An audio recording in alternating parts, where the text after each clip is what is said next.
विषाक्त छतु खाई तीनोटी परिवारर 11 जन असुस्थ होइछन्ति आउ सेमानंक मध्यरु 5 जनंक अवस्था गुरुतर थिबा जनापड़िछि। मिलिथिबा सूचना अनुसार कंधमाल जिला राइकिया ब्लॉक बारबा पंचायत अंतर्गत पार्तिगुड़ा ग्राम रे गतकाली विषाक्त छतु खाई तीनोटी परिवारर 11 जन गुरुतर भावे असुस्थ होई पड़िछन्ति। तेबे समस्त असुस्थंकु भंजनगर मेडिकल रे चिकित्सा पई भर्ती करा जायछि। तेबे रविवार दिन सकाळे सेमाने जंगलरु छतु आनी घरे तरकारी करी समस्ते खाइथिले।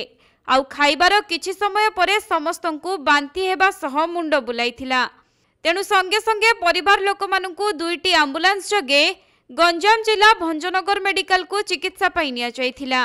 सेठारे 6 जनक स्वास्थ्य अवस्था स्थिर थिबा बेले 5 जनक अवस्था किंतु गुरुतर थिबा जना पड़िछि एवं गुरुतर भावे असुस्थ होइछन्ति जहन नायक, सुदाम नायक, पवित्र नायक, इंदिरा नायक एवं चुमकी नायक।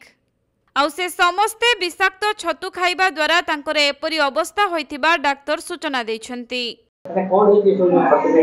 एमाने बिला आड़े जाइथिले, एबे तो वर्षा लागिछि, अदिनिया वर्षा। बिला आड़े कुटे छतु फुटिथिले आनिथिले, माने पिला जाक लोक जाक जानि नथिले, आनिकि सेटा रुसेई कले। रुसेई करिके माने खाइले। खाइला परे खाई सारिबार 2-3 घंटा गला परे माने बांती स्टार्ट हैला। बांती जो स्टार्ट हैला एले कोन पाए होउची बोली जानि हैला नै। तापरे पचारलु एटा कारण कोन, तमर समस्त को सब परिवार को कोन पाए होउची। तापरे हमर दुईटा पिला भी सेठी शामिल थिले।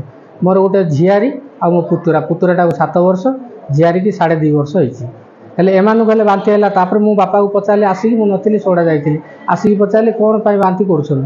बापा कहला नाइ रे गरम पाए होइथिबो, होत जीर्ण होनथो बांती करथबे। कहला परे तापर आमे सुनिया को पाइल जे ताकर सब परिवार बांती करछन। कोन पाए बांती करछन पचारला बेलू नाइ आमे छतु तरकारी रोषेई करथिलु आ सेटा खाइला परे इनते होउची। आमे भी जानिबा को पाइलु आमो पिला कहले जो इनते होउची। आमो पिला माने जाइथिले तारको घरे आ तारको सहित मिसी खाइथिले।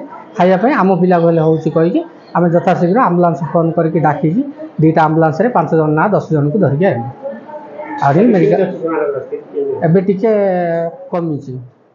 गंजाम जिल्लारू अजित कुमार पटनायक रिपोर्ट, कोणार्क लाइव।